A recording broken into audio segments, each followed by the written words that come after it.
जय श्री कृष्ण। भगवद गीता अध्याय 1 कुरुक्षेत्र के युद्ध स्थल में सैन्य निरीक्षण। पहला श्लोक। धृतराष्ट्र उवाच। धर्मक्षेत्रे कुरुक्षेत्रे समवेताः युयुत्सवः मामकाः पांडवाः च एव किम अकुर्वत संजय। धृतराष्ट्र ने कहा, हे संजय, धर्मभूमि कुरुक्षेत्र में युद्ध की इच्छा से एकत्र हुए मेरे तथा पांडु के पुत्रों ने क्या किया। तात्पर्य। भगवद गीता एक बहुपठित आस्तिक विज्ञान है जो गीता महात्म्य के सार रूप में दिया हुआ है। इसमें यह उल्लेख है कि मनुष्य को चाहिए कि वह श्री कृष्ण के भक्त की सहायता से संवीक्षण करते हुए भगवद गीता का अध्ययन करे और स्वार्थ प्रेरित व्याख्याओं के बिना उसे समझने का प्रयास करे। अर्जुन ने जिस प्रकार से साक्षात भगवान कृष्ण से गीता सुनी और उसका उपदेश ग्रहण किया, इस प्रकार ही स्पष्ट अनुभूति का उदाहरण भगवद गीता में ही है। यदि उसी गुरु परंपरा से निजी स्वार्थ से प्रेरित हुए बिना किसी को भगवद गीता समझने का सौभाग्य प्राप्त हो तो वह समस्त वैदिक ज्ञान तथा विश्व के समस्त शास्त्रों के अध्ययन को पीछे छोड़ देता है। पाठक को भगवद गीता में न केवल अन्य शास्त्रों की सारी बातें मिलेंगी, अपितु ऐसी बातें भी मिलेंगी जो अन्यत्र कहीं उपलब्ध नहीं है। यही गीता का विशिष्ट मानदंड है। स्वयं भगवान श्री कृष्ण द्वारा साक्षात उच्चरित होने के कारण यह पूर्ण आस्तिक विज्ञान है। महाभारत में वर्णित धृतराष्ट्र तथा संजय की वार्ताएं इस महान दर्शन के मूल सिद्धांत का कार्य करती हैं।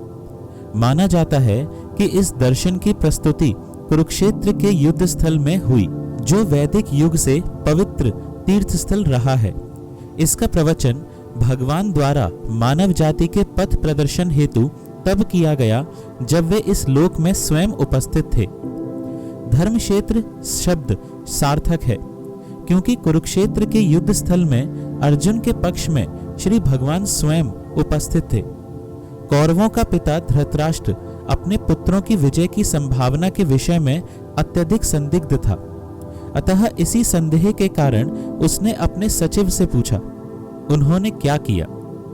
वह आश्वस्त था कि उसके पुत्र तथा उसके छोटे भाई पांडु के पुत्र कुरुक्षेत्र की युद्ध भूमि में निर्णयात्मक संग्राम के लिए एकत्र हुए हैं। फिर भी उसकी जिज्ञासा सार्थक है। वह नहीं चाहता था कि भाइयों में कोई समझौता हो, अतः वह युद्ध भूमि में अपने पुत्रों की नियति, भाग्य, भावी के विषय में आश्वस्त होना चाह रहा था। चूंकि इस युद्ध को कुरुक्षेत्र में लड़ा जाना था, जिसका उल्लेख वेदों में स्वर्ग के निवासियों के लिए भी तीर्थ स्थल के रूप में हुआ है, अतः धृतराष्ट्र अत्यंत भयभीत था कि इस पवित्र स्थल का युद्ध के परिणाम पर न जाने कैसा प्रभाव पड़े।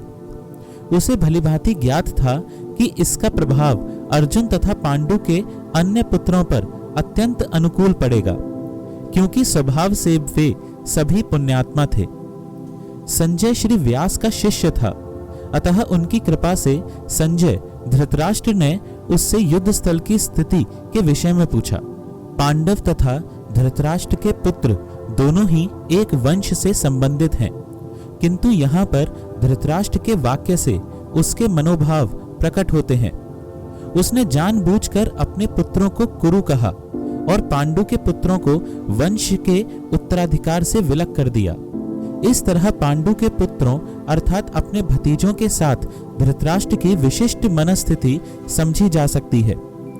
जिस प्रकार धान के खेत से अवांछित पौधों को उखाड़ दिया जाता है, उसी प्रकार इस कथा के आरंभ से ही ऐसी आशा की जाती है कि जहां धर्म के पिता श्री कृष्ण उपस्थित हों, वहां कुरुक्षेत्र रूपी खेत में दुर्योधन आदि धृतराष्ट्र के पुत्र रूपी अवांछित पौधों को समूल नष्ट करके युधिष्ठिर आदि नितांत धार्मिक पुरुषों की स्थापना की जाएगी।